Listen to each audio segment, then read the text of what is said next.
안녕하세요. 이은정 노무사입니다. 좀 어떻게 이제 수험생활 공부를 해서 단기간에 이제 동차로 노무사 시험에 합격할 수 있느냐에 대해서 궁금해 하시는 것 같아서 이제 제가 합격할 수 있었던 팁을 좀 나누려고 이제 오늘은 영상 찍기로 했어요. 그래서 우선은 제가 첫 번째로 공유 드릴 제어의 팁은 스터디를 적극적으로 활용하자입니다. 제가 이제 합격자들 분들 이렇게 만나잖아요. 저희가 그러면 이제 스터디를 되게 적극적으로 활용하시는 노무사님도 계시고, 스터디를 저는 한 번도 하지 않았어요 하는 노무사님도 계시더라고요. 근데 저는 진짜 할 수 있는 스터디는 다 했다라고 할 정도로 스터디를 열심히 했습니다. 그래서 어떤 스터디를 했는지 제가 좀 공유를 드릴게요. 제가 이제, 그러니까 이제 2020년이죠. 2020년 11월에 공부를 이제 진짜 열심히 하겠다고 마음을 먹고 대학동에 이제 3개월 원룸을 얻어서 들어갔어요. 그리고 그때는 제가 주 5회로 출근할 때니까 이제 물리적으로 공부할 수 있는 시간이 이제 적잖아요. 그래서 제가 아침에 4시 반에 일어나서 5시에는 이제 공부를 하겠다 마음 먹었었거든요. 그래서 그때 먼저 했던 게 이제 기상 스터디였어요. 기상 스터디 3분이서 이제 같은 카톡방 안에 들어가서 그 5시에 이제 공부할 수 있는 환경, 책을 펴고 책상에서 책을 펴고 있는 거 사진을 찍어서 인증을 하는 거예요. 그리고 5시라는 시간을 못 지키면 5,000원이라는 페널티를 내야 됐었어요. 그래서 그런 이제 기상 스터디도 했었고, 또 그 뒤에는 기상 스터디가 이제 진짜 전화로 직접 깨워주는 기상 스터디를 했었어요. 그분이 인천에 사셨던 분이었는데 되게 꽤 오랫동안 했었어요.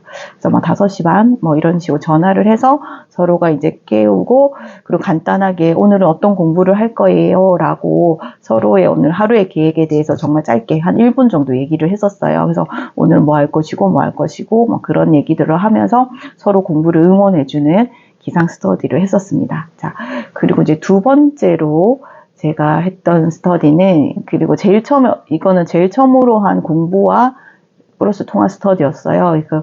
이제 인사 조직 관리하고 경영 조직, 이제 인사 관리랑 경영 조직이었는데, 그때 제가 이제 처음 시작을 해서 정말 이제 공부가 많이 되지 않은 상태에서 의욕만 가지고 이제 노무사 소원 카페가 있잖아요. 그 어떤 분이 이제 파트너, 저희가 이제 보통 통화 스터디를 하면 2명이 돼야 되잖아요. 그래서 이제 조건에 맞는 분들을 구하시거든요. 그래서 한다고 해서 시작을 했는데, 정말 그때는 제가 생각해도 의욕이 앞섰고, 같이 하신 분한테 되게 미안했는데, 그때 같이 하셨던 분이랑 같이 합격을 했고, 집체 교육을 받을 때 같은 조였고, 지금은 저희 지사의 노무사님으로 개업을 하셨고, 그리고 오늘도 만나서 같이 컨설팅에 대해서 작업도 했습니다.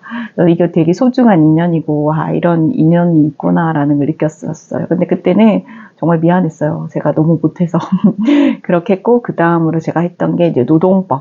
그 노동법 통합 스터디는 제일 장기간으로 한 스터디였어요. 그래서 그때 거의 1월에 시작해서 거의 7월까지 했고, 그 노동법 스터디 같이 하신 그 분한테 정말 저는 도움을 많이 받아서 너무너무 감사하다고 꼭 말씀을 드리고 싶어요. 그분은 좀 이제 그 직장 생활하고 병행하시다 보니까 수험 생활 조금 있었던 분이셨는데, 그러니까 이제 이 노무사 수험에 대해서 아시는 게 많아서 저한테 많은 얘기를 해주셨어요. 그래서 저도 같은 수험생님께서도 제가 되게 많이 물었었어요.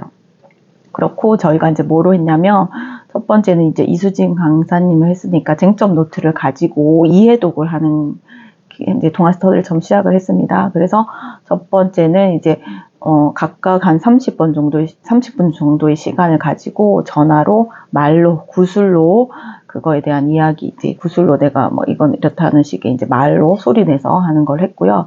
이제 이해독 할 때도 이제 구술로 하다 보니까 이제 모든 목차에 대해서 한 번은 말할 수 있는 기회가 되는 거잖아요. 그렇게 했고, 두 번째는 이제 너무 이 스터디가 좋아서 그 다음에 이제 판례 노트가 있어요. 이수진 강사님의 판례 노트를 가지고, 이제 판례 노트는 그냥 짤막짤막한 판례가 있는데요. 그걸 가지고 우리 스스로 이제 목차를 짜는 것들을 했어요. 근데 저는 이 판례 노트를 가지고 목차 짜는 이 통화 스터디를 한 게, 제가 노동법에서 좋은 성적을 거둘 수 있었고, 결과적으로 노무사 시험에 동차로 합격할 수 있었던 비결이라고 생각을 합니다. 모든 것들이 이제 목차를 짜는 게 되게 중요하거든요. 그래서 이제 계속적으로 이제 목차를 짜고 간단한 키워드만 쓰는 것들을 계속했고, 그걸 카톡으로 서로 이제 이런 공부를 했다는 걸 공유도 하고, 그리고 이제 통화 스터디도 한 50분 정도 했었어요. 그래서 그러면 이제 이 통화 스터디의 시간은 어떻게 배치를 하냐면, 저는 이제 같이 한 11시 정도에 스터디를 했거든요. 그러면 제가 한 10시 40분까지는 스터디 카페에서 열심히 공부를 하다가 막 뛰듯이 집에 와서 가방을 두고 바로 스터디를 시작을 해요. 그렇게 시작을 해서 각각 이제 시간을 배분을 해서 한 25분 정도 통화로 이제 오늘 공부한 것들, 분량에 대해서 이제 얘기를 하고, 그러고 나면 이제 씻고 자면은 그 다음날 또 5시 기상을 해야 되잖아요. 그러면 하루 종일 그 공부에서 이제 좀 루즈해질 수 있는 시간이 없어요. 계속 긴장을 하는 시간들이 연속이기 때문에 루즈해질 수 않고, 아, 나 오늘은 그냥 쉬고 싶다, 자고 싶다 할 때도, 아, 나 오늘 스터디 있으니까 내가 안 하면 이분한테 피해를 주는 거니까 또 하게 되고. 그런 시간들이 차곡차곡 쌓여서 단기간에 합격을 할 수 있었다고 저는 생각을 합니다. 그래서 스터디 정말 좋아요. 그리고 세 번째로 했던 거는 저는 이제 행정쟁송 스터디였는데, 이제 인사나 경영조직이나 노동법 스터디를 계속 했기 때문에 그거를 이제 매일매일 해야 됐는데, 행정 스터디를 안 하니까 계속 제일 좀 저의 그 공부 우선순위에서 계속 밀리더라고요. 그러니까 당연히 행정쟁송의 성적은 제일 안 좋았고, 정말 논점 인터뷰를 제일 많이 하는 과목이었어요. 정말 제가 이제 속쓰리 막 위궤양을 느낄 정도로. 그래서 이제 거의 마지막 7월쯤에 이제 노무사님, 이제 카페에서 노무사님 한 분을 정해서 이제 통화로 했거든요. 그때도 이제 밤에 전화로도 하고 서로 했던 공부에 대해서 공유도 했습니다. 그래서 그분도 합격자로 만났고요. 이제 너무 합격자로 만났더니 그 노무사님이 저희 딸보다 1살이 많았어요. 그래서 저는 이제, 이게 정말 코로나 시대였기 때문에 가능하지 않았나. 저 같은 경우는 나이가 있으니까 만약에 이제 대면으로 한다고 했다면 그런 20대 노무사님들이랑 스터디를 할 수 없었을 것 같아요. 그 정도의 용기는 제가 없었을 것 같은데, 이게 통화하니까 서로 얼굴 보지 않으니까 뭐 내 나이를 목소리로는 짐작할 수도 있겠지만 그렇게 눈으로 보이는 건 아니니까 그렇게 해서 적극적으로 스터디 할 수 있었지 않아 라고 생각을 하고, 그런 코로나라는 상황 자체가 저의 공부와 제가 노무사가 되는 과정에서는 되게 운 좋게 작용했었어요. 왜냐하면 코로나가 아니었으면 제가 서울이라는 곳에도 오지 않았을 거고 노무사 공부도 하지 않았을 것 같거든요. 그래서 그런 누군가 되게 어떻게 보면 우리 힘든 시기였잖아요. 그런 힘든 시기가 또 저한테는 되게 그런 큰 기회가 되었다고 생각을 합니다. 그리고 제일 마지막으로 이제 인사랑 경영 조직을 아침 스터디도 했었어요. 그건 이제 파이널 스터디로 했는데, 그거는 이제 제가 한 7시 정도 스터디를 한 30분, 그래서 돌아가면서 15분 정도 하고, 주 4회를 해서 2번은 인사를 하고 2번은 경영 조직을 했습니다. 근데 지금 그 시간이 아침에 7시는 제가 이미 스터디 카페 가 있는 시간이에요. 제가 한 5시 넘으면 매일 가려고 노력했으니까. 그래서 이제 그때 이제 그 스터디 카페 안에서는 그렇게 소리를 내서 통화 스터디를 할 만한 공간이 없었어요. 그래서 그 스터디 카페 외부에 이렇게 외부에 이렇게 오픈된 철제 계단이 있었거든요.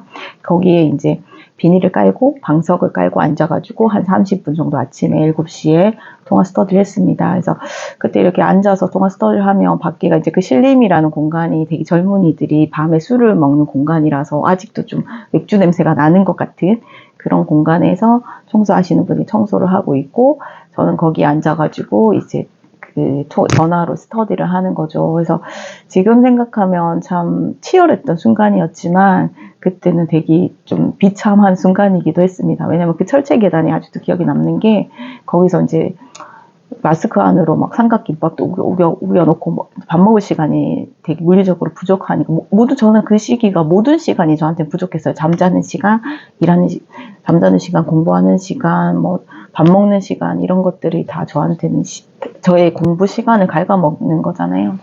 그래서 되게 이제 그렇게 했고, 이제 그렇게 해서 하다 보니까 이제 제가 단기간에 합격을 할 수 있었다라고 생각을 합니다. 그래서 제가 합격을 하고 그 다음에 저희 딸이 법학 적성 시험이라고 니트 시험을 볼 때도 엄마 스터디를 꼭 해야 될까? 내가 들어가려고 하는데 들어갈 만한 스터디가 없어 라고 저 이제 얘기를 했을 때 제가 스터디는 무조건 해야 돼. 그럼 네가 만들어 이렇게 얘기를 했고 저희 딸이 이제 자기가 그럼 스터디를 만들어 가지고 이제 스터디를 진짜 거의 1년 열심히 하고 나중에 이제 면접 스터디도 또 만들어서 또 하더라고. 이게 한번 만들어 본 사람들은 계속 만들 수 있잖아요. 그렇게 해서 좋은 성적으로 이제 저희 딸도 합격할 수 있었습니다. 그래서 저는 이제 스터디까지 굳이 해야 돼 이렇게 생각하시는데 저는 이제 수험 생활이 이제 장기로 가기 때문에 저는 이제 중간중간에 내가 퍼지지 않는 그런 시스템이라고 해야 되나요? 그런 것들을 많이 만들어야 된다고 생각하는데 특히 통화 스터디 남이랑 같이 하는 거는 되게 도움이 많이 됐어요. 왜 통화 스터디가 좋냐면 제가 생각을 했을 때 3가지 정도 이유가 있을 것 같아요. 첫 번째는 시간을 지켜야 되잖아요. 제가 이제 공부할 분량을 다 못하거나 그 시간에 내가 전화를 받지 않으면 그 상대한테 엄청난 피해를 준단 말이에요. 그래서 이제 그 약속을 지키기 위해서라도 공부를 하게 돼요. 열심히 공부를 할 수밖에 없어요. 그리고 두 번째로는 만약에 이제 통화 스터디를 했는데 내가 너무 못할 수 있잖아요. 그러면 좀 많이 미안하고 부끄러워요. 미안하고 부끄러워서 공부를 하게 됩니다. 항부하게 됩니다. 그런 경우도 그렇게 되고 그리고 이제 시간을 계속적으로 지키고 피해를 주면 안 되니까 끝까지 긴장할 수 있었던 것 같아요. 끝까지 나를 긴장의 끈을 놓지 않고 공부를 계속 할 수 있었기 때문에 제가 합격할 수 있다고 생각하기 때문에 여러분들 이제 수험하실 때 꼭 통화 스터디 하셔가지고요. 단시간에 합격할 수 있는 그런 학습법이라고 저는 생각하니까 적극 권장드립니다. 네, 감사합니다.